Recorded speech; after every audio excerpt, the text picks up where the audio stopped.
Deus, uma boa tarde a todos, a graça e a paz a todos os irmãos, amigos que se encontram aqui presentes. Mais uma noite, um fim de tarde, noite abençoado, bonito, bom para poder adorar o Senhor. Estamos aqui para poder iniciar o culto hoje, o culto de adoração ao nosso Deus. E graças a Deus que Deus nos dá essa oportunidade para poder cultuar a Ele em irmãos, em congregados, em pessoas juntas, não escondidos, não se escondendo com medo da morte, em tocas, em buracos, mas Ele nos dá esse privilégio de poder nos reunir aqui nesse dia, e damos graças a Deus por isso. E como vivemos em um mês de missões, também oramos pelos irmãos que estão fazendo missões por aí, justamente nesses lugares onde a palavra de Deus não pode ser pregada, onde Deus não pode ser adorado de forma espontânea, tem que ser escondido. Então oramos a todos pelos irmãos que estão passando por essa situação. Queremos já convidar todos que se encontram aqui nessa noite, nessa tarde, noite, os irmãos também que estão um pouco mais distantes, a poder se juntar com a gente.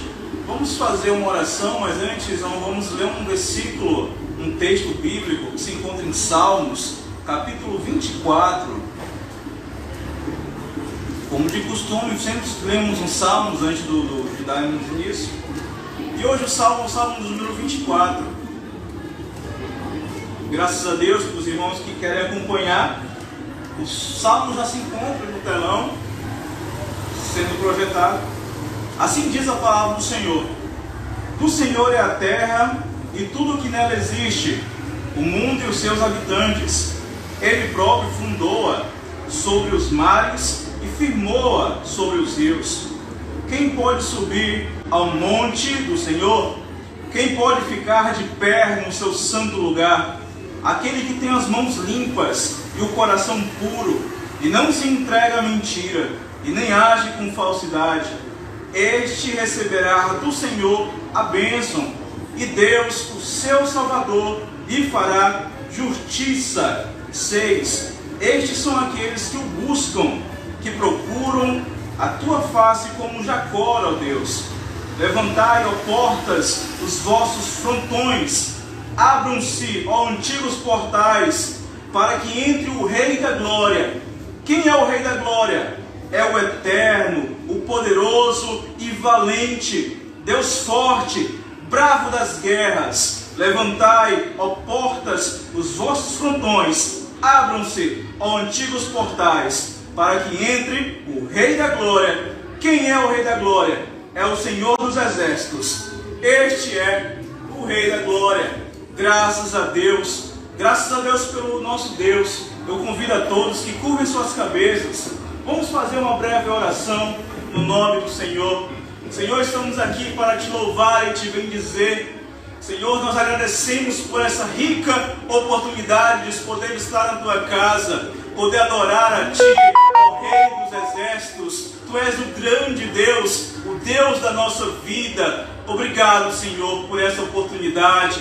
E neste momento, Senhor, queremos que o Senhor receba toda a honra e toda a glória que seja cantada. E assim, Senhor, aprendamos mais de Ti, dos Teus ensinos, dos Teus mandamentos, que possamos sair edificados da Tua palavra, que nos usa, Senhor, para podermos edificar, nos exortar, nos, Senhor, fortalecer cada dia mais. Esteja conosco, Senhor. Esteja conosco em nossos corações, em nossas casas. Aos irmãos que não puderem estar presentes, esteja com eles também, para poder confortar os seus corações. As pessoas enfermas em seus leitos, Senhor, traz conforto e refrigério, que a Tua palavra possa chegar a essas pessoas. Nos ajuda, Senhor, em nome de Jesus Cristo. É o que te oramos e te agradecemos, em nome de Jesus. Amém.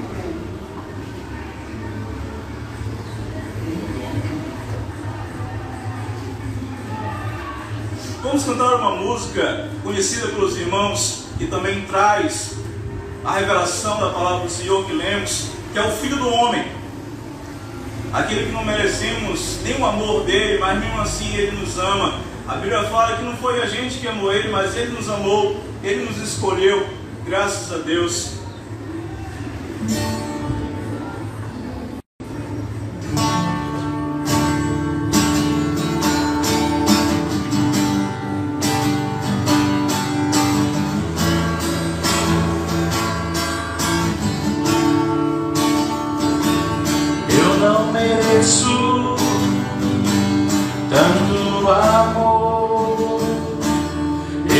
sou digno do seu perdão. A dor que passou meu Rei e meu Senhor, sempre o adorarei com amor. Eu não mereço tanto amor, eu não sou digno do teu perdão. A dor que passou meu Rei e meu Senhor, sempre o adorarei com amor. Filho do homem, me libertou verdadeiramente, verdadeiramente. Posso erguer as minhas mãos aos céus, levantar a minha voz e adorar, levantar a minha voz e exaltar, levantar a minha voz só pra dizer: livre eu sou. Filho do homem, filho do homem, me libertou verdadeiramente, verdadeiramente. Posso erguer as minhas mãos aos céus, levantar a minha voz e adorar, levantar a minha voz e exaltar, levantar a minha voz só pra dizer: livre eu sou.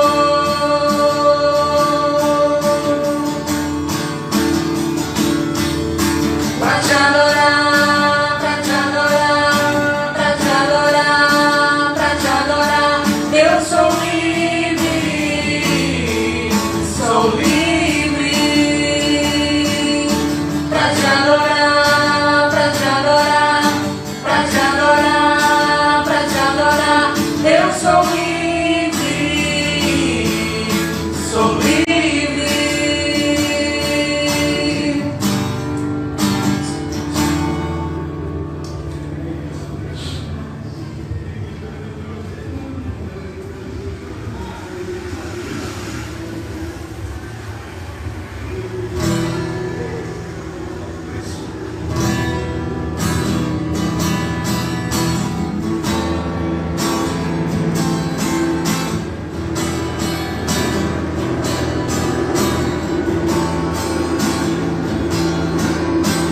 Sei que foi pago um alto preço para que contigo eu fosse o meu irmão. Quando Jesus derramou sua vida, ele pensava em ti, ele pensava em mim, pensava em nós. Eu sei que foi pago um alto preço para que contigo eu fosse o meu irmão. Quando Jesus derramou sua vida, ele pensava em ti, ele pensava em mim, pensava em nós, e nos via redimidos por seu sangue, lutando o bom combate do Senhor, lado a lado trabalhando, sua igreja edificando e rompendo as barreiras pelo amor. E na força do Espírito Santo nós proclamamos aqui que pagaremos o preço em sermos um só coração no Senhor. E por mais que as trevas militem e nos tentem separar, com os nossos olhos em Cristo, unidos iremos andar. E na força do Espírito Santo nós proclamamos aqui que pagaremos o preço em sermos um só coração no Senhor. E por mais que as trevas militem e nos tentem separar, com os nossos olhos em Cristo, unidos iremos andar. Unidos iremos andar. Unidos iremos andar.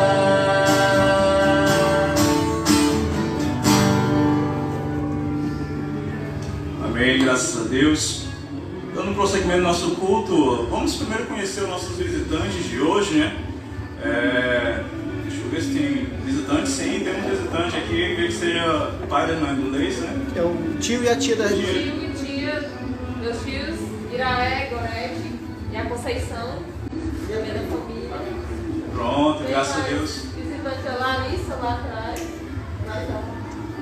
Larissa. É que eu conheço. Graças a Deus. Então, mais alguém está nos visitando que não foi citado aqui. Nosso amigo lá. Sim, nos apresentou aqui o Netinho na quinta-feira, graças a Deus. No domingo passado, né? Foi no domingo passado nos apresentou aqui. Seja bem-vindo novamente. Quem? Pronto. A nossa amiga também visitando ali atrás do que a gente conheceu agora. A Larissa. A Larissa também, né? Então pronto, graças a Deus nós ficamos muito felizes com a presença dos irmãos que nos ajuda aqui também com essa obra que graças a Deus está sendo uma bênção em nossas vidas. E como é que a igreja recebe nossos visitantes? Sejam bem-vindos em nome de Jesus e voltem sempre, graças a Deus. Sem contar também com as duas meninazinhas, né? A Luana e a Nicole. Nicole é minha sobrinha, a Luana é amiga inseparável dela. São duas pessoas unidas, graças a Deus. Então é isso, dado conhecemos os irmãos, vamos dar nossos avisos da semana, nossos avisos semanal, já dando início que, mesmo não tenha sido essa semana, mas semana passada, no sábado, teve o nosso bazar, foi esse sábado agora, né? Então, tivemos o bazar aqui na igreja, com a presença de alguns irmãos, e podemos arrecadar fundos assim também para poder projetar futuramente um local para a gente poder ficar fixo, ou também, se Deus permitir, adquirir esse próprio local, seja da vontade do Senhor. Então vamos lá, vídeo semanal, começando de segunda a sábado, devocional matinal do nosso pastor, todos os dias, às 6 da manhã, só que no domingo é às 7 horas da manhã. Então você coloca na sua agenda aí, já que você acorda cedo para ir trabalhar, quando você está fazendo café, fazendo alguma coisa, costumamente a gente faz com a minha esposa, a gente está ajeitando uma coisinha, a gente bota lá para o pastor, enquanto a gente faz as coisas, escutamos a palavra do Senhor com o pastor, que é uma bênção, graças a Deus. Então, todo dia, de segunda a sábado, às 6 da manhã, devocional, e no domingo, às 7 da manhã. Está sendo uma bênção. Se os irmãos puderem apoiar esse projeto, também seria muito bom. Terça-feira temos a nossa escola bíblica, que também é uma bênção, escola bíblica, que estamos estudando Tudo Entregarei. Também ministrado pelo nosso pastor aqui na terça-feira. Então, às 19h30 da terça-feira, os irmãos estão convidados para poder participar desse estudo maravilhoso. Seguindo para frente, temos na quinta-feira o culto de ensino e oração.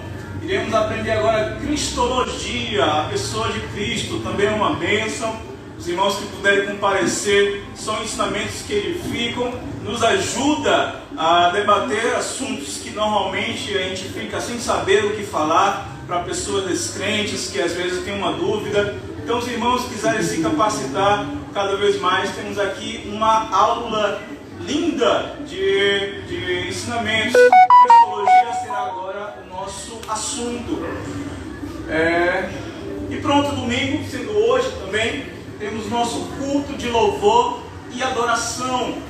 O culto, graças a Deus, que temos a presença de mais irmãos que se dispõem a poder nos ajudar nesse momento de louvor e adoração ao nosso Senhor. Isso eu acho que está encerrado, né? Eu queria só dar um aviso do nosso encontro de homens, de cabras machos, de dia 24. Estaremos aqui a partir de 6 horas da noite. Qual é o objetivo? Vamos terminar de colocar as grades que faltam. A gente já deu uma adiantada legal. Estando feitas as grades, vamos passar um produtozinho, um anticorrosivo. Vai ser um encontro de cada macho mesmo. Então, como sempre tem esse encontro, vamos fazer um churrasquinho aqui também. As irmãs estão convidadas posteriormente para poder ajudar a lavar os pratos. Amém? Não, mas estou brincando, mas toda ajuda é bem-vinda. Então a gente sentiu no coração de poder terminar logo essa obra, que também está dentro do contrato da casa, de poder gradear as grades. Graças a Deus, Deus nos abençoou, não pagamos praticamente nada, somente algumas que não vieram no pacote, tivemos que fazer, mas foi a minoria. Então Deus está abençoando grandemente nossas vidas. E vamos dar prosseguimento nessa obra, dia 24, às 6 horas da noite. Nossos irmãos estão convidados para poder fazer uma forcinha aqui para nós. Amém? Creio que tem dado os avisos, dado tudo. Vamos agora, as crianças, vamos para o nosso cultinho, convidar aqui a professora linda e maravilhosa, minha esposa, Ioniele. Completou o aniversário agora dia 17, dia 16, perdoe. Pelo amor de Deus, 15 anos. Pelo amor de Deus, eu brinquei, viu? Não foi sério não. Dia 16 ela completou o aniversário, é uma bênção na minha vida, graças a Deus por ela em nossas vidas aqui. Eu vou convidar o nosso pastor para poder fazer oração pelas crianças, pela professora, e dado assim também o nosso pastor já vai dar continuidade, trazendo a palavra do Senhor. Amém. Obrigado pela oportunidade. Obrigado, irmão Everton. Muito bem, só ratificando aqui, dia 26, né, as mulheres estão sim convidadas para estarem conosco, né, não é para trabalhar não, mas podem ter esse tempo também conosco de comunhão, e a gente vai assim liberar um pouquinho também do churrasco para vocês estarem conosco, tá bom?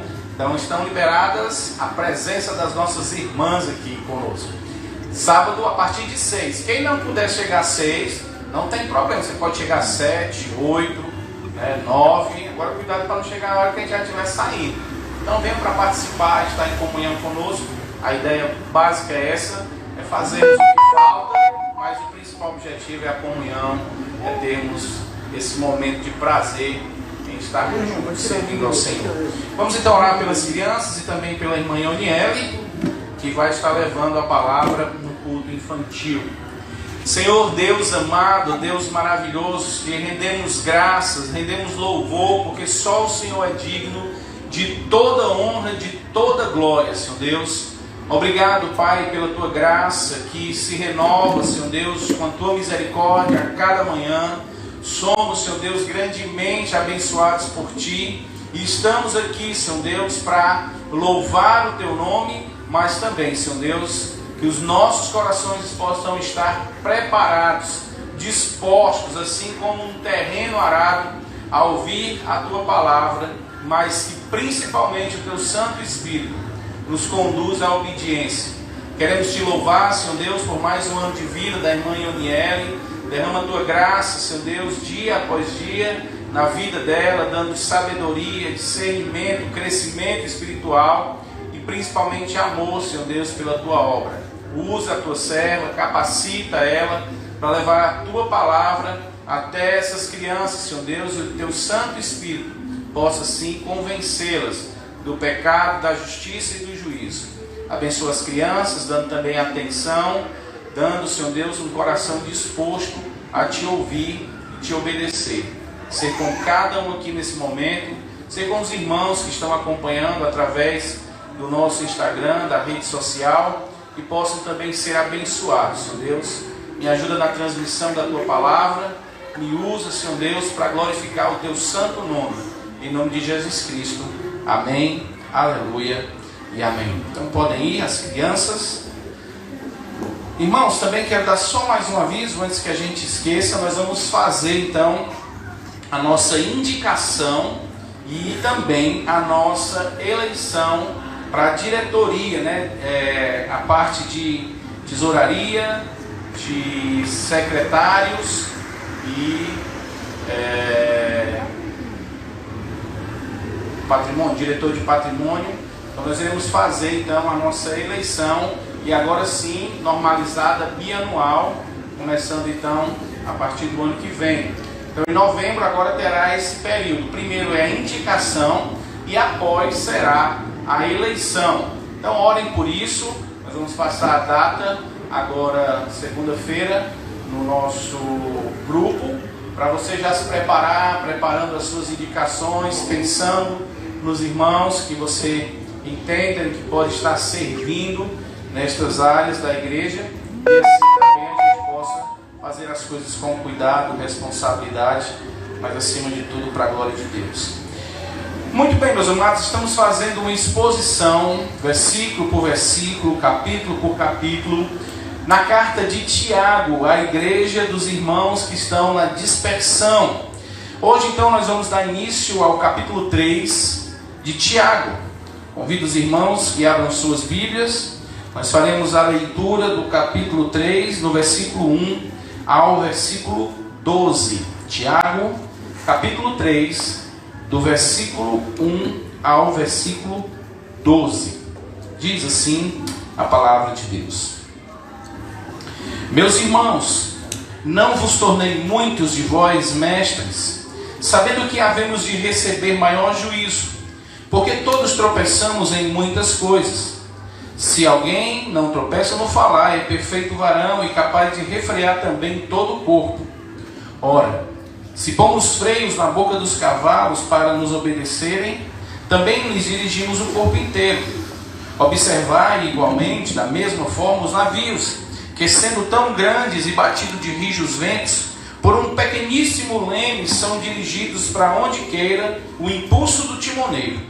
Assim também a língua, pequeno órgão, se gaba de grandes coisas.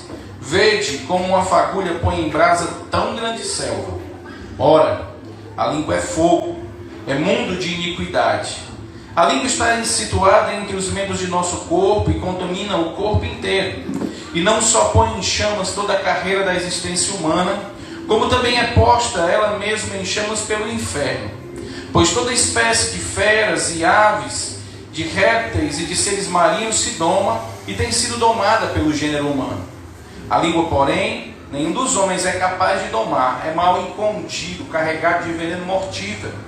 Com ela bendizemos ao Senhor e Pai, também com ela amaldiçoamos os homens, feito à semelhança de Deus. De uma só boca procede bênção e maldição. Meus irmãos, não é conveniente que essas coisas sejam assim. Acaso pode a fonte jorrar no mesmo lugar o que é doce e o que é amargoso? Acaso, meus irmãos, pode figueira produzir azeitonas ou a videira figos? Tampouco fonte de água salgada pode dar água doce. Vimos então no capítulo anterior, no capítulo 2, foi dividido em duas partes. A primeira parte, Tiago exortando aqueles irmãos para uma prática abominável no meio do corpo de Cristo. Aqueles que serviam o Senhor da glória não poderiam de forma alguma fazer acepção de pessoas. Logo após tratar sobre este problema contido na igreja, ele vai falar sobre a fé inoperante, a fé morta, que é a fé então que não é acompanhada por obras, não é feita de forma correta. É apenas uma fé vazia, uma fé por fé ou uma fé sem ação alguma. E aí Tiago vai exortar esses irmãos e mostrar que através das obras nós somos sim justificados por Cristo, entendendo sim que não são as obras que salvam, mas que as obras ratificam a fé. A fé fica evidente através daquilo que fazemos. Como foi visto As obras não são feitas para nós mesmos, mas elas são feitas para os outros. Os outros são beneficiados através das obras e elas precisam ser evidenciadas. Hoje veremos um outro assunto que também é tão atual como os anteriores. Tiago agora vai fazer algumas orientações e algumas correções para aqueles que desejam ser mestres. Tiago, inspirado por Deus, vai denunciar alguns pecados cometidos com a língua, principal instrumento de trabalho daqueles que desejam ser mestres. Ele vai exortar a esses irmãos com sabedoria que as suas obras não podem se basear também em discursos vazios. O princípio é estabelecido por Tiago da seguinte forma: para Tiago, a verdadeira religião não é apenas ouvir o sermão, como nós vimos no capítulo 1, que é aquele que ouve a palavra, mas não pratica, que está enganando-se a si mesmo. Depois ele vai dizer que além de somente ouvir e não praticar, essa pessoa não pode ter somente fé por fé, mas ele precisa agir, precisa ter ações e obras. E agora ele vai dizer, na sua lógica, no seu raciocínio, que não adianta só falar, não adianta só ter uma boa oratória, mas que precisa ter cuidado naquilo que vai ser dito. Precisa então praticar aquilo que se ouve, precisa se realizar coisas, obras que são decorrentes da fé e aprender a ter o domínio daquilo que se fala. E ele já tinha, o próprio Tiago, falado no versículo 26 do capítulo 1, que a verdadeira religião é também saber controlar a língua, é ouvir mais e falar menos. Mas aqui ele vai agora desenvolver melhor esse assunto que foi abordado no capítulo 1, no versículo 26. A primeira coisa que Tiago vai fazer como um bom pastor, ele vai então falar e advertir os mestres. Ele faz uma advertência direta aos mestres daquela época. Ele diz: meus irmãos, uma linguagem pastoral, não vos torneis muitos de vós mestres, sabendo que havemos de receber maior juízo. Ao que parece, estava existindo no meio da igreja um crescimento de mestres. Irmãos judeus queriam se tornar influentes, mestres naquela igreja. Parece que essa busca estava meio que desorientada, meio que sem sentido, ou movida por ideias erradas. Eles estavam provavelmente ensinando aquilo que nem compreendiam de forma clara, porque o que eles tinham aprendido de doutrina ainda era muito pouco, e não estavam pondo em prática aquilo que estava aprendendo, que foi o que ele tratou nos capítulos anteriores. Assim então, vemos que essa igreja estava com problema. Muitos irmãos queriam se destacar como os mestres, mas eles tinham poucos conhecimentos, e o que eles estavam então fazendo era algo que vinha deles mesmos e causando grandes problemas. Para piorar a situação, eles estavam buscando este lugar de mestre através de disputa.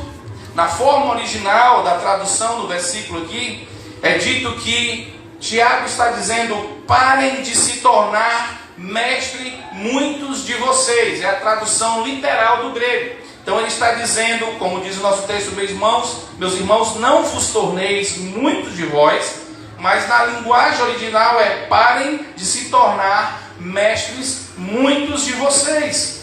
Como sempre, isso aqui não é um fato somente na igreja onde Tiago está aqui escrevendo.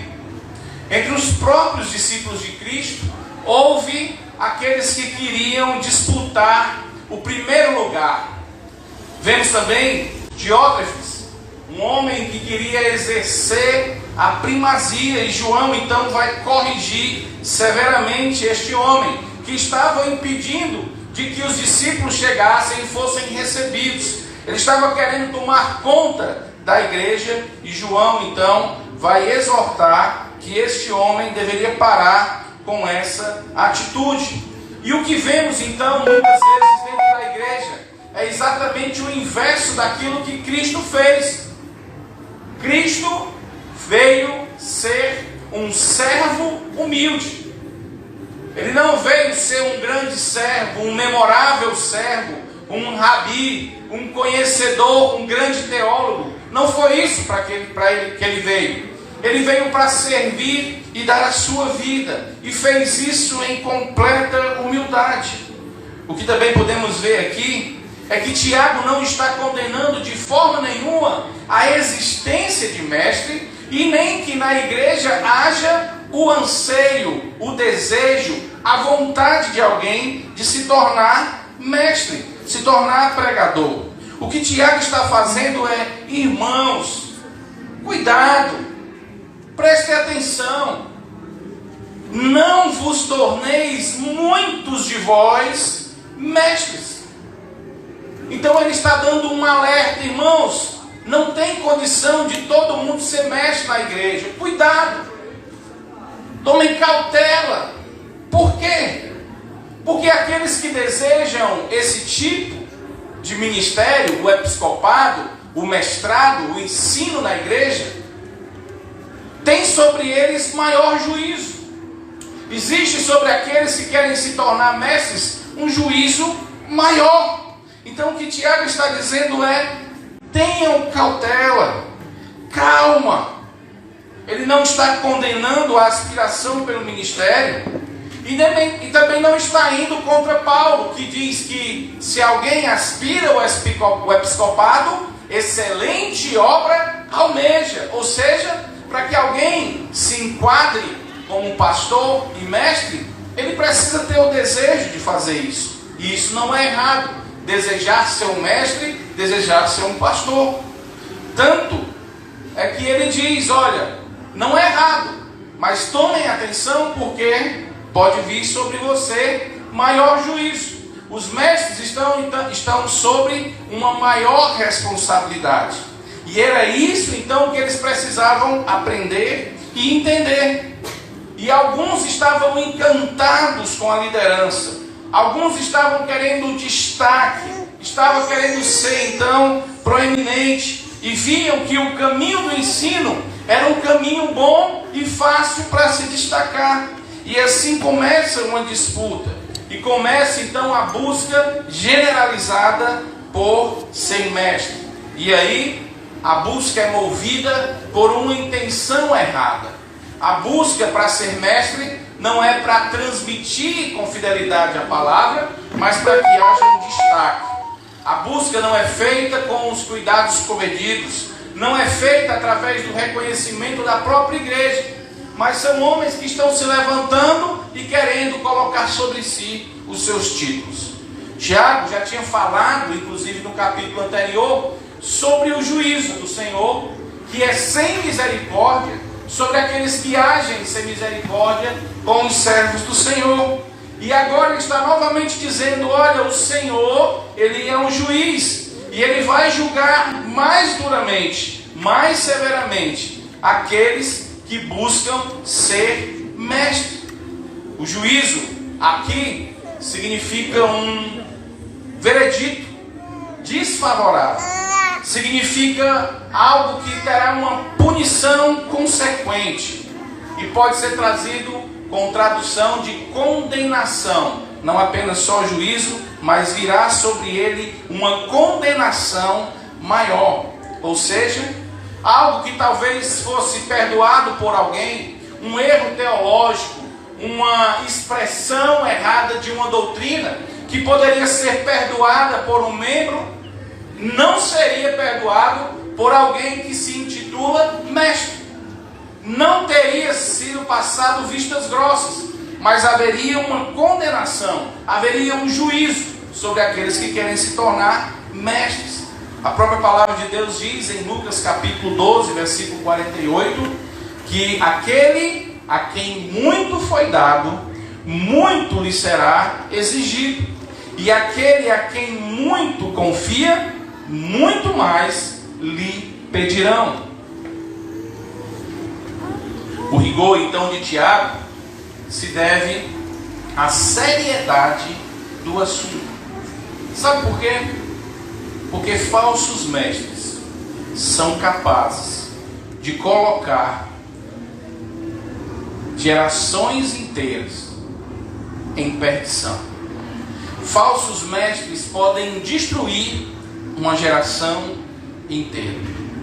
É por isso que no Novo Testamento existem várias palavras, várias repreensões, várias exortações contra mestres indignos e falsos profetas. O próprio Cristo censurou severamente os escribas e fariseus que estavam se ocupando de forma indigna na cadeira de Moisés. Eles transmitiam a lei, mas não cumpriam a lei.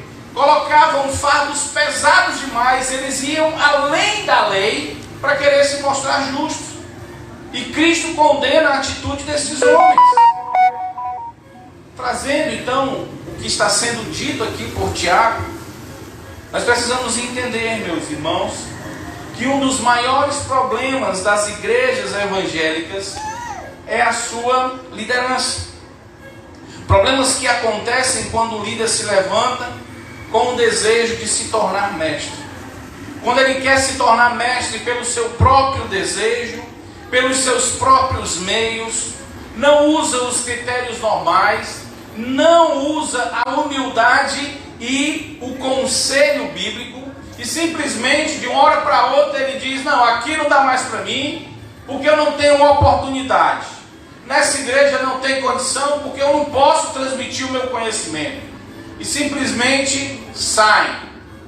Ou continuam na igreja procurando distorcer aquilo que está sendo dito. Ou colocando em certos irmãos ensinos que são contra a palavra de Deus, ou vão contra aquele que está naquele momento sendo mestre e o líder daquela igreja. E assim então começa a se criar dentro da igreja uma confusão, porque aquele camarada quer se levantar e se tornar o novo líder, apesar de não ter o conhecimento, apesar de não ter a aprovação, ele coloca sobre si esse título, ele acha que ele é o mestre e que ele precisa então tomar posse do seu lugar. E é isso que tem causado divisões na igreja. É esse um dos grandes problemas de tantas igrejas aparecerem. Quase toda esquina se tem uma igreja. Existe uma lei que diz que a distância máxima, mínima de uma igreja para outra deve ser no mínimo de 100 metros. Mas existem lugares que tem de 20 metros. Porque aquela pessoa se levanta, acha que é mestre, não aceita, sai, leva uns com eles, e aí vai, não aceita, de lá mesmo se levanta outro e começa então uma confusão teológica. Pessoas absolutamente despreparadas, pessoas que não foram provadas e nem mesmo aprovadas quanto à fé, pessoas que estão com motivações erradas, com a capacidade errada, passam a ocupar púlpitos, entram em seminários, criam-se classes, grupos, e assim começam a ensinar aquilo que não condiz com as Sagradas Escrituras. E começam às vezes desviar novos convertidos, novos irmãos, emburrecendo aquele povo e tirando do coração deles a verdade. Isso quando não fazem um mal maior, como naquele caso há muitos anos atrás, daquele líder que se levantou, fundou a sua seita, levou todo o povo para um determinado local, eles viviam reunidos, viviam juntos, e a polícia começou a fechar o cerco por várias denúncias que estavam acontecendo, e para que ele não fosse preso, ele então chama o seu povo, dá então para eles porções de venenos e diz: olha, tal hora, todos nós temos que tomar isso, porque o Senhor está voltando nesse dia. E aí então crianças, homens, mulheres, jovens e adultos, todos tomam aquela porção, muitos morrem outros conseguem sobreviver, mas uma grande desgraça se acontece porque alguém se levanta dizendo que é mestre e aí toma a cabeça de pessoas que não têm o conhecimento, são então levados muitas vezes para dentro de antros de heresias. Outro, esse já é mais agora recente, que ordena os seus fiéis comerem grama, que para andar no chão os fiéis têm que deitar e ele passar em cima deles, porque não pode pisar no chão, porque ele é santo, né? Ele faz uma distorção completa de Moisés. Deus manda Moisés tirar as sandálias, porque o lugar que ele estava pisando era santo, porque Deus estava lá. Ele não, ele manda os fiéis deitarem no chão, para ele andar em cima dos fiéis, porque ele é santo, ele não pode pisar no chão. E aí você vê a cena das pessoas deitadas e o camarada passando em cima do povo. São homens que se levantam como mestres e criam então essas coisas, a extorsão de dinheiro, a promessa dentro de um charlatanismo de cura que não existe, promessa de vida eterna neste mundo e não no mundo por vir. Mestres que se colocam nessa posição porque muitas vezes não querem se submeter a ninguém, porque não querem se submeter à palavra de Deus, porque querem criar a sua própria forma de governo, e muitas vezes são um governo déspota, cruel, duro, severo, que colocam sobre si um campo de proteção, porque são os ungidos do Senhor, e que são as meninas dos olhos de Deus, e que ninguém pode tocar, porque se tocar, meu irmão, está feito o juízo sobre você. Você pode até morrer se você tocar no ungido do Senhor. E aí passam a governar e administrar o povo com medo. Usam as escrituras para distorcer e monopolizar e dominar o seu povo. É isso que Tiago então está exortando. E é sobre esse tipo de mestre que vem maior juízo. Tiago então continua e apresenta aqui mais uma razão. Porque não pode, porque não é bom se ter essa disputa, esse desejo de muitos mestres. E ele diz, e se coloca na condição, ele diz, porque somos falhos, porque todos nós tropeçamos em muitas coisas. Então ele vai dizer, olha, não procura ser mestre, porque assim como qualquer irmão, os mestres são falhos. Porque assim como qualquer irmão, pastores pecam. E isso, irmãos, pastores pecam, pastores tropeçam, pastores erram. O problema é que sobre ele existe um juízo maior. O problema é que sobre o pastor existe um juízo muito mais severo. E ele diz, não busquem isso. Não façam isso sem pensar na responsabilidade. Não desejem algo que vocês não estão sabendo o que é isso. Cuidado, porque nós tropeçamos. E quando nós estamos em posição de liderança, somos muito mais punidos. Existe uma forma de tratamento muito mais severo. E ele chama atenção para isso. Tropeçar aqui é usado no sentido de errar, no sentido de transgredir, no sentido de cometer pecado.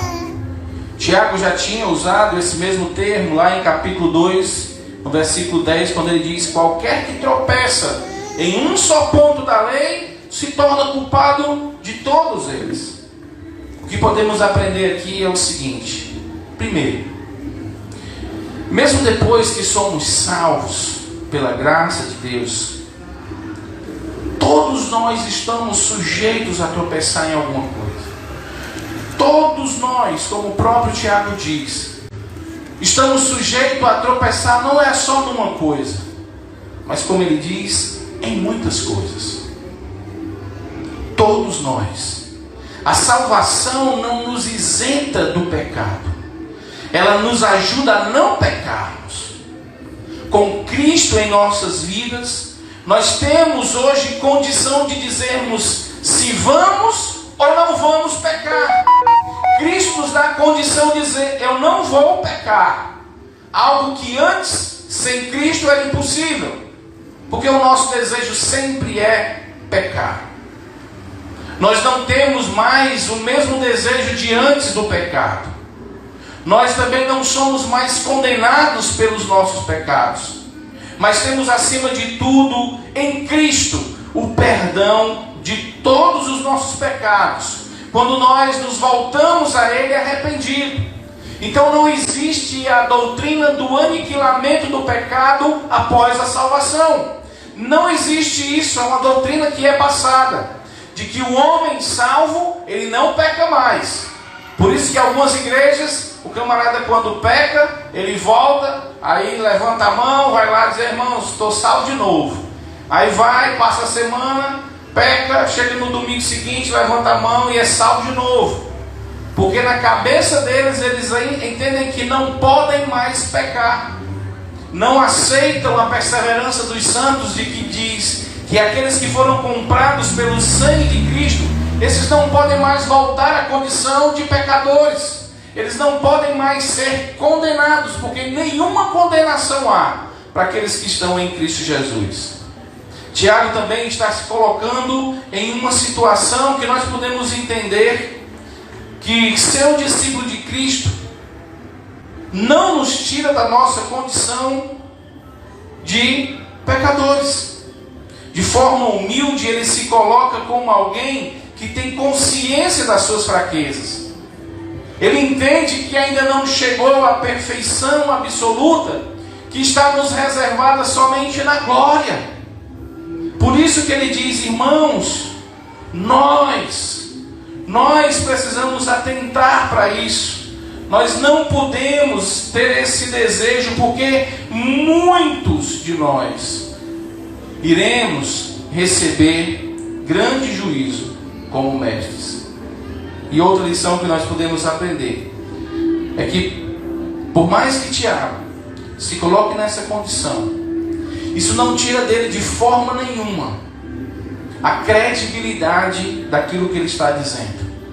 Isso também não tira de forma nenhuma a credibilidade ou a inerrância da palavra de Deus. A vida pessoal dos autores que escreveram a palavra de Deus, que formam o cânon bíblico, estava sujeita a tropeços, a erros. Estes homens não eram infalíveis, estes homens não são inerrantes, mas as Sagradas Escrituras, elas são sim inspiradas, sopradas por Deus, dirigidas e conduzidas pelo Espírito Santo. E elas sim são inerrantes.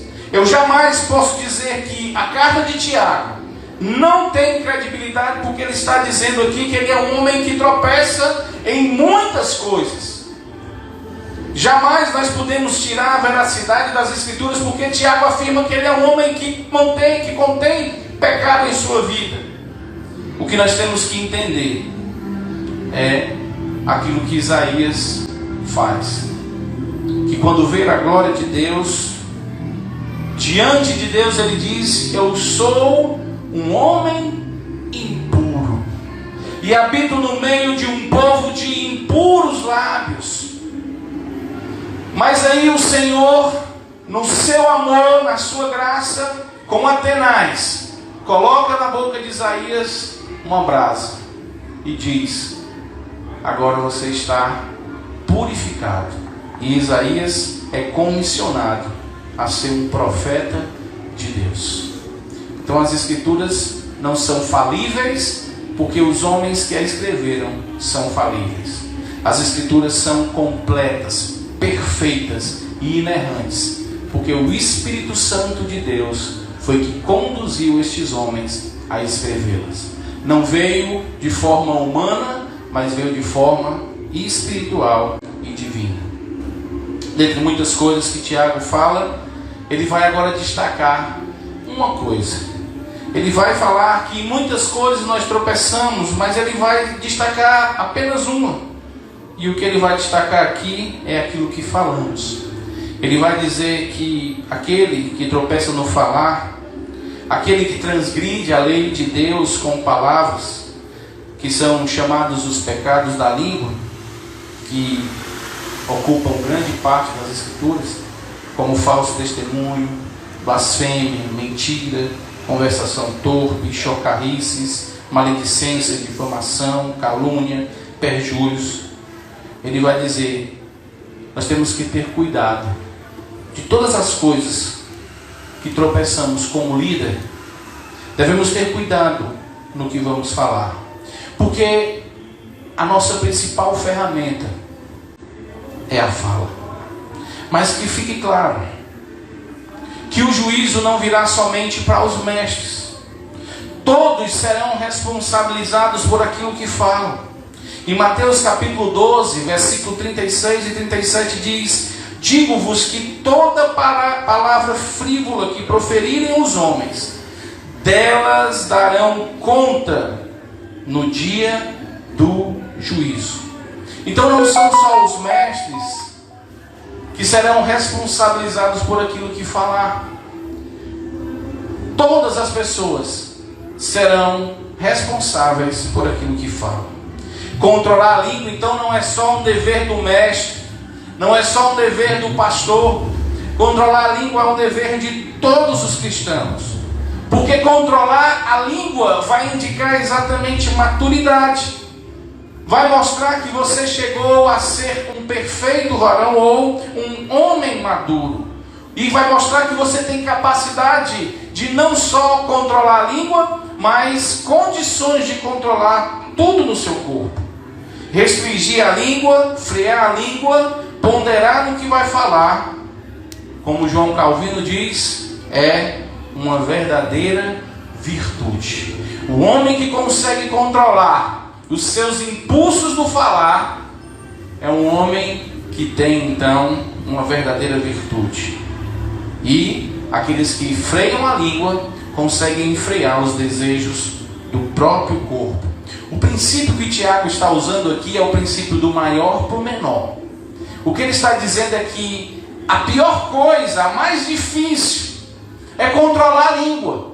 Se você controlar a sua língua, as outras coisas vão fluir de forma natural. Quem consegue controlar a língua, que é o mais difícil, as outras coisas serão fáceis.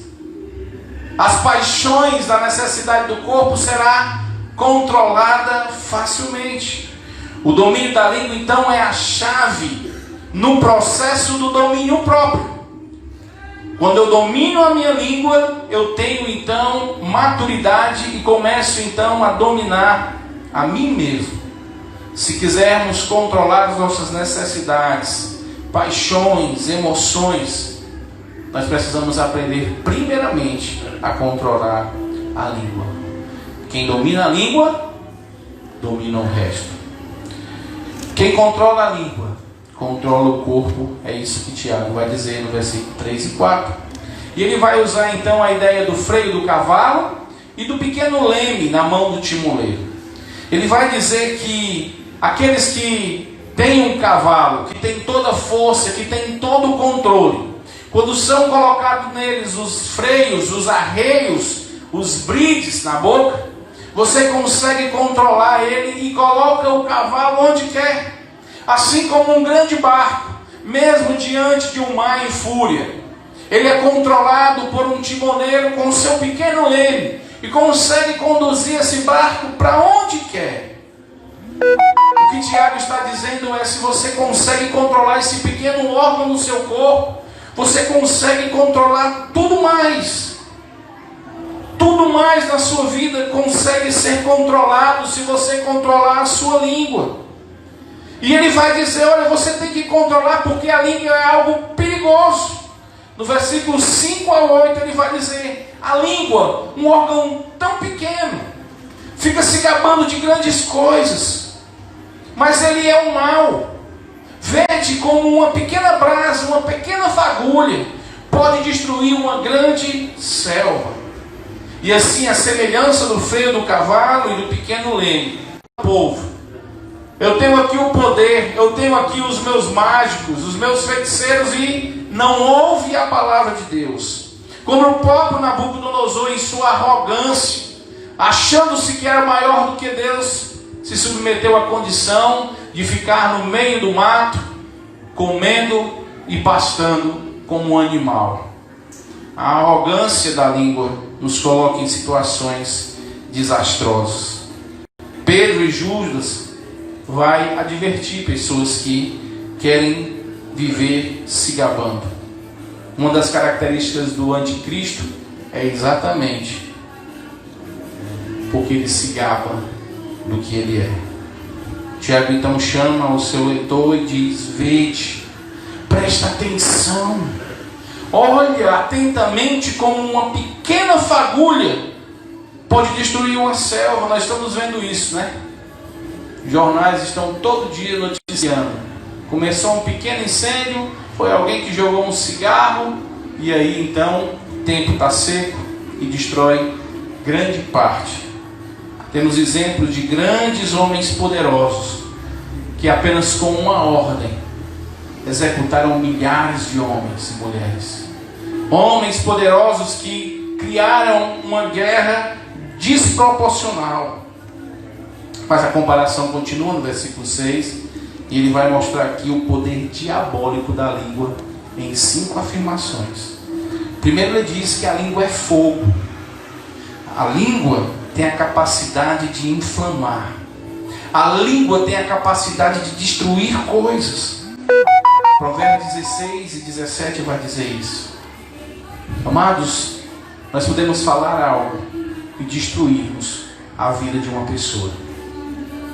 Nós podemos abrir nossa boca e destruirmos alguém por darmos um testemunho falso, por dizermos algo que não sabemos, por afirmarmos algo que não vimos. E assim como uma fagulha destrói uma floresta, a nossa língua pode destruir como fogo. A língua também é um mundo de iniquidade. Universitas iniquitatis na Vulgata. Da mesma forma que o mundo está cheio de coisas e de pecado, porque o mundo jaz no maligno, assim a língua está cheia de iniquidade. Existe um mundo abundante de pecado. Não temos nem condição de sondar quanto pecado. Tiago coloca que ela é um mundo de iniquidade. A língua também contamina o nosso próprio corpo. A língua é um inimigo interior. Ela está em nós mesmos. Ela não faz mal só aos outros, ela faz mal a nós mesmos. E ela faz isso quando somos maledicentes, quando somos murmuradores, quando somos insatisfeitos, quando somos caluniadores, blasfemadores, quando somos torpes, quando espalhamos o mal dentro da nossa própria casa e dentro do nosso próprio ser. A língua põe em chamas, em extinção, toda a existência humana. Essa aqui é uma das sentenças mais difíceis na carta de Tiago, porque pode significar várias coisas. Quando ele diz que ela põe em chama toda a existência humana, pode estar falando do círculo da existência do homem, mas também pode falar de um grupo, de uma geração, pode falar da natureza e pode falar de muitas outras coisas. O que pode fechar a discussão é saber que ela vai atingir a vida de pessoas como um todo. A língua pode destruir um grupo, um povo, uma cidade, uma nação. Pode destruir o meio ambiente. Do fogo do inferno que as pessoas inflamam o curso da raça humana. Foi assim que Satanás, com a sua fala, distorcendo a verdade de Deus, destruiu a humanidade do paraíso, o sedutor de todo mundo. Tiago então vai dizer os motivos por que a língua é tão destruidora. Ele vai dizer algo que nos causa até às vezes desesperança. Ele diz que ela é indomável. Ela é algo tão pequeno e que os animais conseguem ser dominados, mas a língua não. Do versículo 7 a 8 ele diz: porque toda espécie de fera, de aves, de répteis, de seres marinhos se doma e tem sido domado pelo gênero humano. A língua, porém, nenhum dos homens é capaz de domar. É um mal incontido, carregado de veneno mortífero. A língua é instável, a língua é inquieta, a língua é incontrolável. E ainda, para piorar a situação, ela está carregada de peçonha, de veneno, ou seja, ela tem poder para matar. A língua mata a alma, a língua mata a honra, a língua mata a reputação de um homem. A língua consegue destruir alguém assim como uma serpente e o seu veneno. Assim como uma palavra pode trazer vida, ânimo, alegria, as nossas palavras podem destruir, podem fazer mal, podem tirar as forças, desanimar, desmotivar, pode matar uma vida. Eu não estou dizendo, como muitas pessoas têm a ideia de que a língua tem poder como algo místico.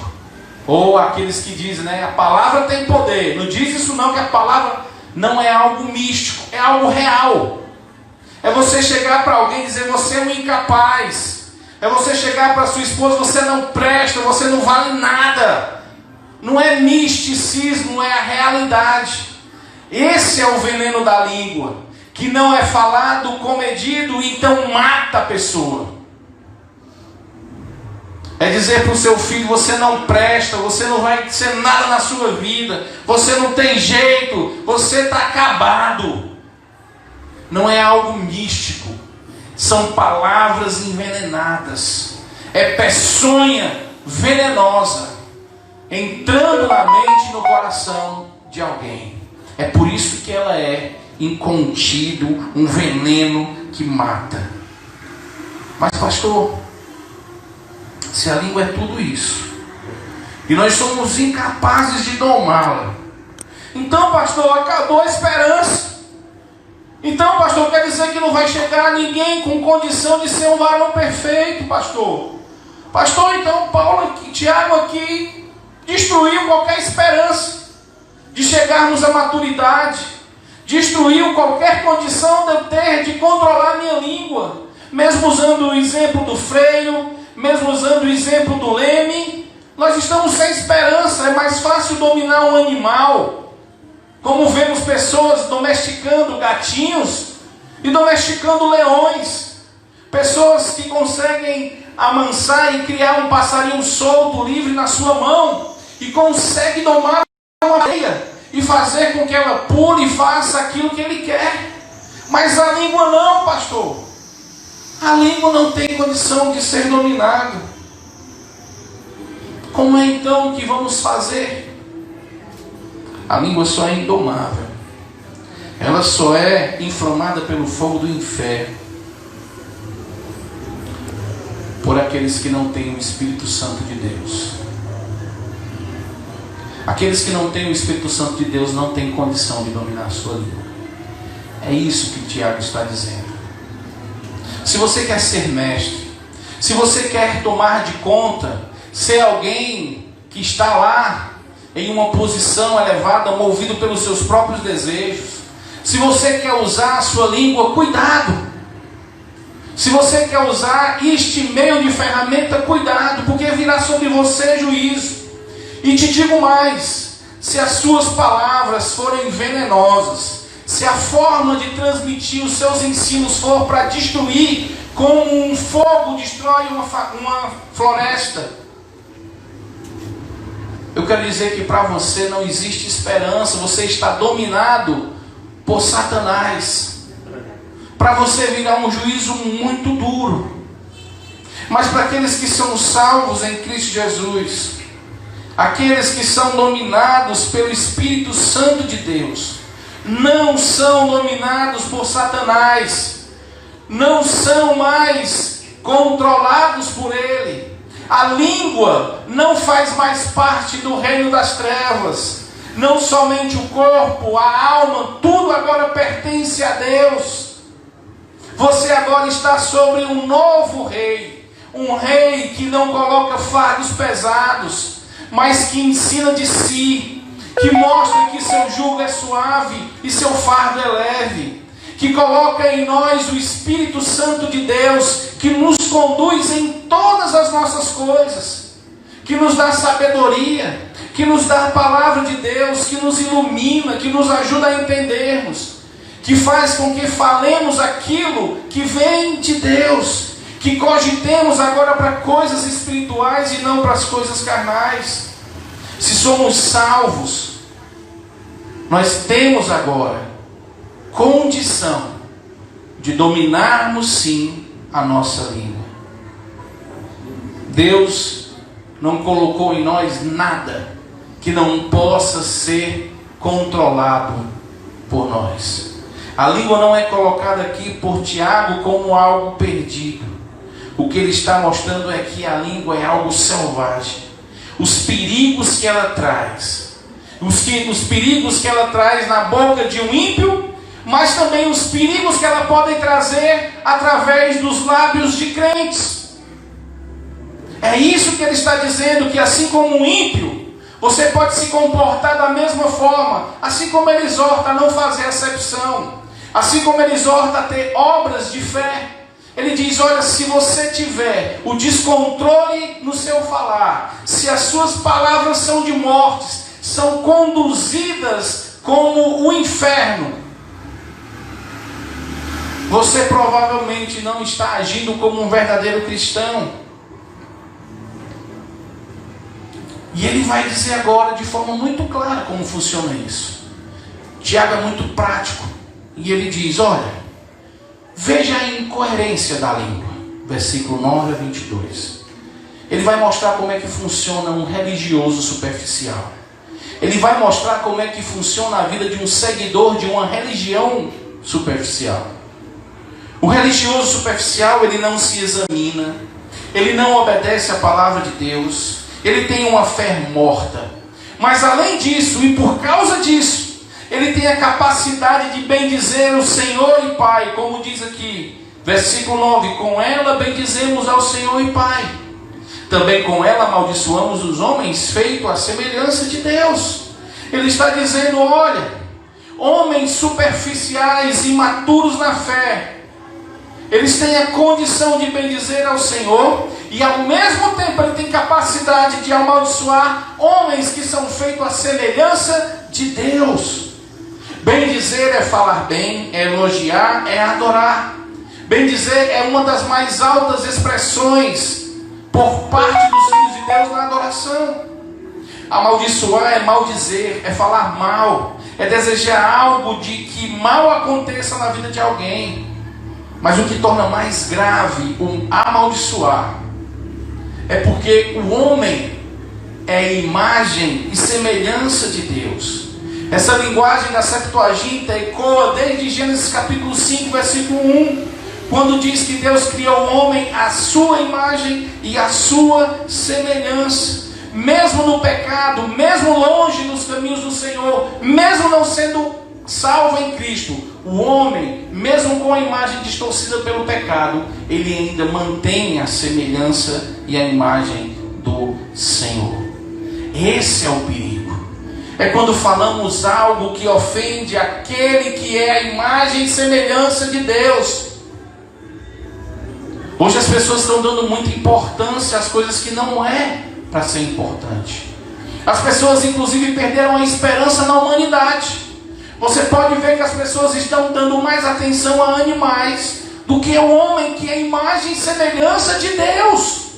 Os animais, nenhum tem imagem e semelhança de Deus. Nada que foi criado, nem os anjos são imagem e semelhança de Deus. Os únicos que foram soprados fôlego de vida foi no homem. Nós temos o fôlego de vida de Deus. E nós não estamos tratando o homem como deve ser tratado. Nós às vezes não tratamos o nosso irmão como deve ser tratado. que além de serem imagem e semelhança de Deus, são salvos por este Deus, são alvos da graça de Deus. Esse é o grande problema, esse é o grande X da questão, a incoerência da língua. Não é conveniente cristãos agirem dessa forma. Aleluia, te louvo. Mas quando sai daqui, aquele irmão vai ver o que vai acontecer com ele. Pois sei que sobre todos é Senhor. Aquela irmã chegou atrasada lá e vê. Ela sabe, ela está chegando atrasada, ela sabe porque é que eu vou pegar ela no fim do culto. Aleluia. Tomara que o irmão não venha, porque se ele vier, é hoje que eu vou cobrar ele. Hoje ele vai ouvir umas poucas e boas. Aleluia.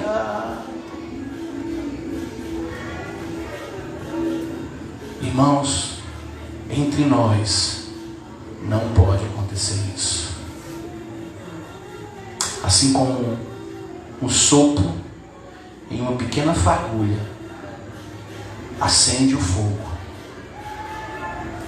a mesma boca, se cuspir na pequena fagulha, apaga. É isso que Tiago está dizendo. Eu posso soprar e fazer um grande mal, assim como eu posso apagar um grande mal. Eu tenho essa condição. Como filho de Deus, eu tenho uma condição de fazer um grande mal. Eu tenho uma condição de fazer um mal na igreja.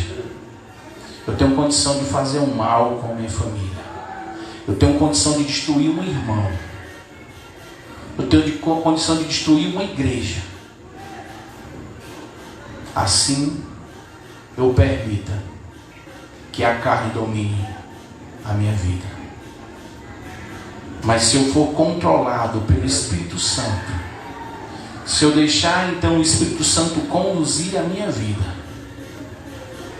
eu estarei apagando qualquer possibilidade de uma fagulha se transformar em uma desgraça. Isso não pode acontecer, porque nós estamos aqui procurando ser crentes maduros. Nós estamos aqui buscando ser crentes verdadeiros. Nós estamos tentando ser como Cristo. Eu queria que todos juntos lessem agora Tiago capítulo 3, versículo 11 e 12, para a gente encerrar. Se quiser pode colocar aqui e pode acompanhar pelo projetor. Vamos ler juntos.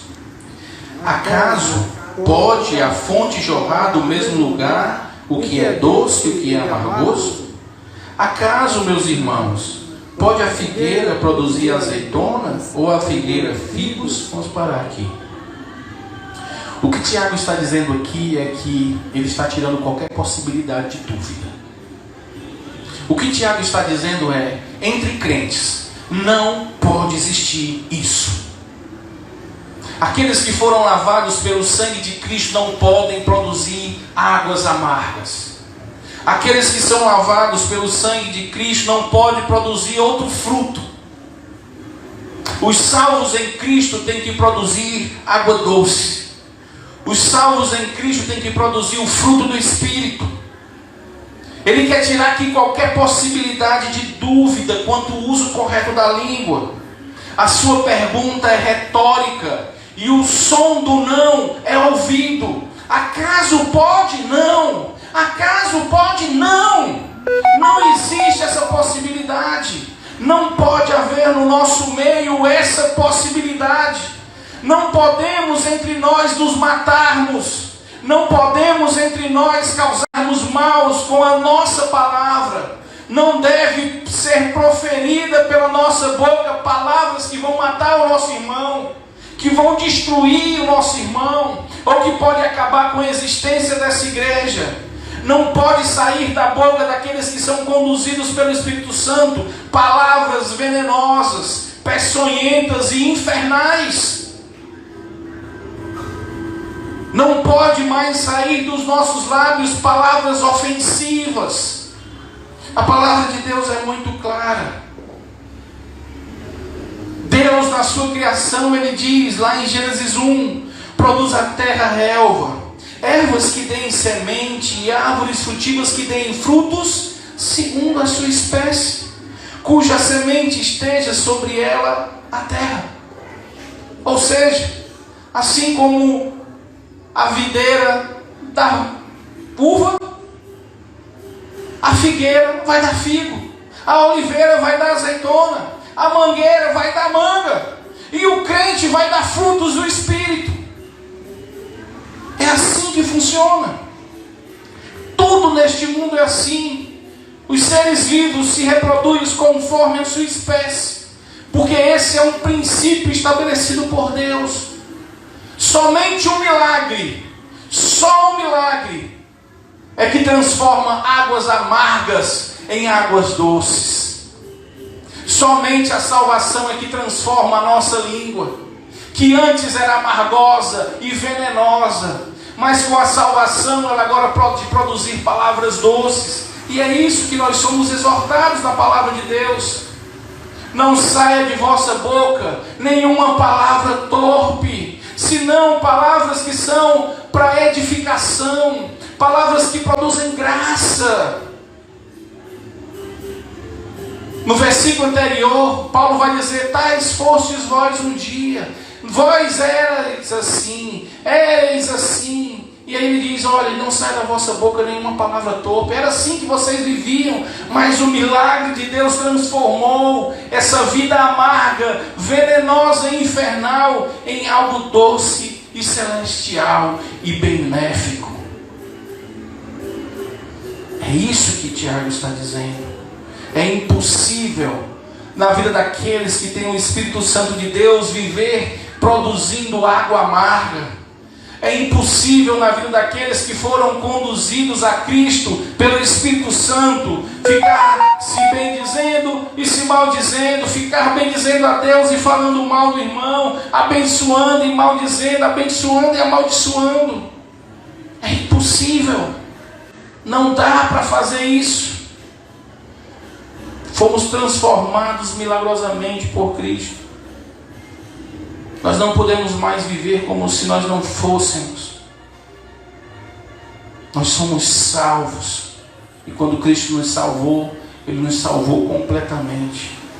Nós não podemos mais usar a nossa língua para o mal.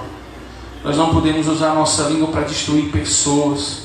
Nós não podemos usar a nossa língua para fazer mal ao corpo de Cristo e depois chegarmos: aleluia, te louvo.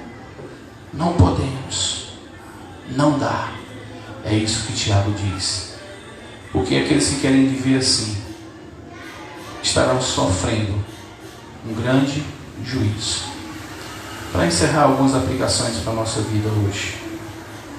Aqueles que desejam ser mestres, que almejam o episcopado, continue, irmãos. Não é pecado. Se você deseja isso, se você deseja ser um professor de escola dominical, se você deseja ser uma professora da classe do culto infantil, não é errado. Se Deus te colocou aqui nesse corpo para isso, faça isso. Busque isso. Anele por isso. A igreja vai ver isso. Ela vai comprovar isso e ela vai te conduzir a isso. A liderança vai reconhecer isso na sua vida.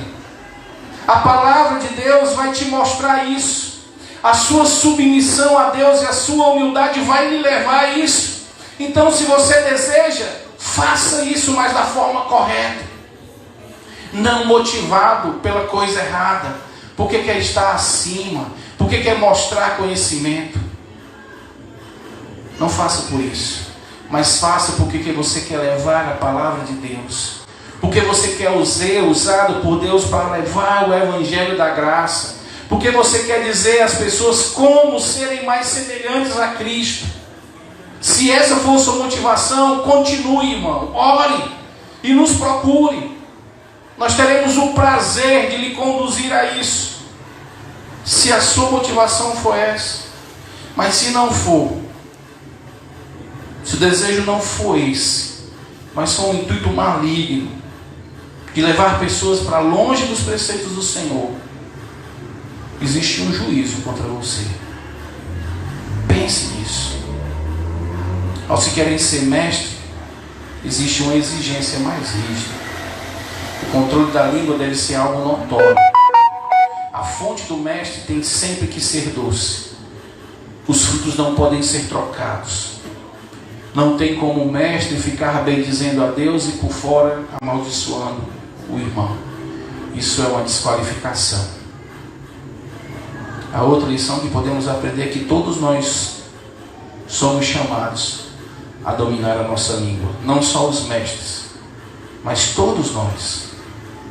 Não compete só aqueles que querem ser mestres. Todos os salvos em Cristo têm essa obrigação. A quarta lição: tenha cuidado naquilo que você fala. As suas palavras podem matar, podem destruir uma família, pode destruir a sua família, pode destruir a sua vida, pode destruir o seu emprego, pode destruir a sua igreja. Não seja precipitado no falar. Não fale o que não viu.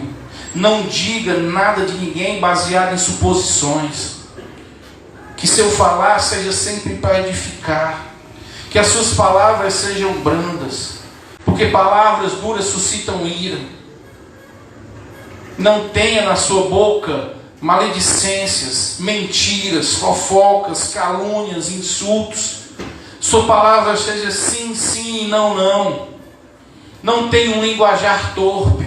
Não fale chocarrices. Tudo isso deve ser abolido da sua vida, porque isso é um veneno mortal. E por fim, deseje hoje mesmo dominar a sua língua. Deseje que o Espírito de Deus lhe dê as condições de, a partir de hoje, você ponderar sempre naquilo que vai falar. Mostre a todos que a sua religião não é superficial. Mostre a todos que a sua fé é sólida e robusta e é acompanhada de obras que condiz com a palavra de Deus. Mostre que os seus lábios estarão sim, sempre glorificando a Deus. Esse é o nosso desafio para essa noite e para o resto da nossa vida. A língua, ela pode destruir a sua vida, e a língua pode destruir a vida daqueles que estão à sua volta. Então, meus amados, nós que somos salvos em Cristo, temos o poder dado por Deus de levarmos o Evangelho que dá vida, não palavras que causam morte.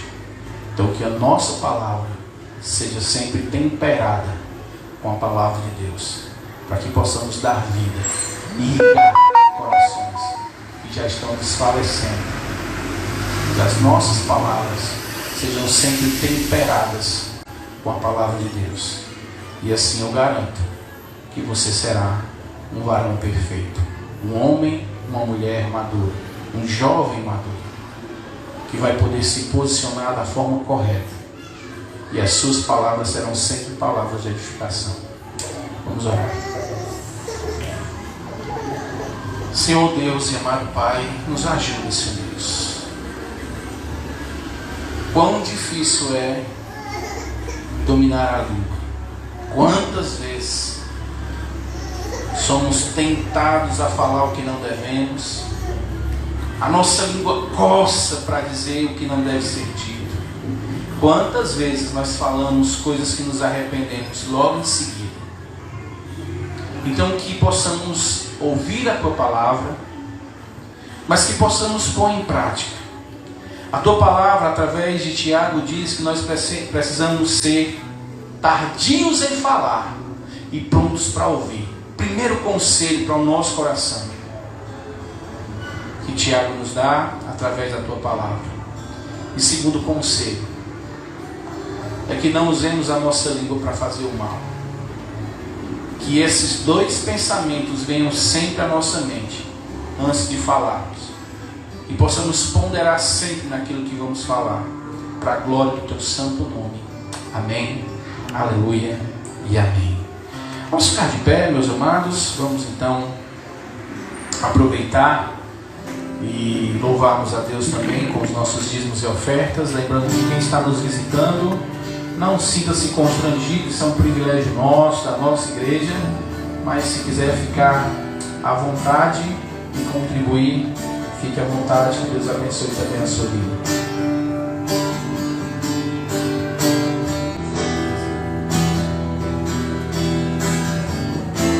Seja agradecido. Só um minutinho aqui, pegar o microfone.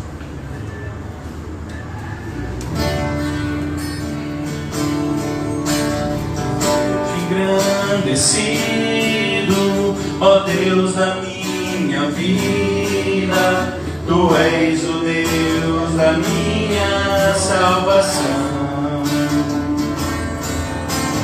És a minha rocha, minha segurança, meus lábios sempre te exaltarão.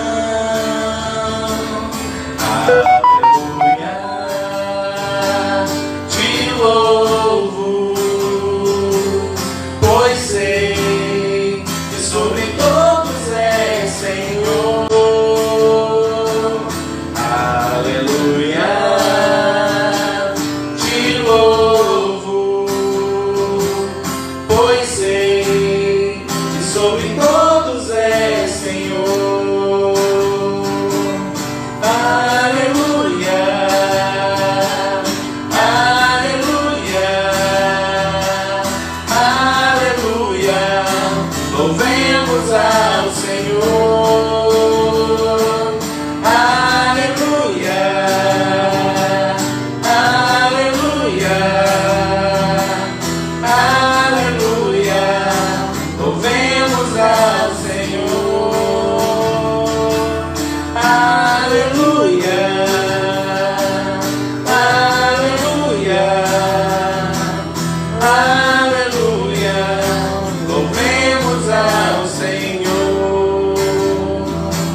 Pai, nossos lábios realmente louvem ao Senhor. Que haja, Senhor Deus, sempre esse desejo. Nos perdoa, Senhor Deus. Nos ajuda, Pai amado, a termos o controle da nossa língua. Não por nós mesmos, mas pelo Teu Santo Espírito. Que o Teu Santo Espírito possa controlar o nosso pensar e o nosso agir. Que as nossas palavras sejam sempre para edificação, para alegria, para bendizermos o Teu nome. Que não saia da nossa boca palavras torpes, palavras que ofendem, que matam. Que nós possamos nos edificar mutuamente. Cresçamos assim, Senhor Deus, em nome do Teu Filho amado Jesus. E que a graça do Senhor Jesus Cristo, o amor de Deus Pai Todo-Poderoso e a comunhão do Espírito Santo seja com todos, em nome do Pai, do Filho e do Espírito Santo. Amém, aleluia e amém. Que Deus abençoe a todos, em nome de Jesus.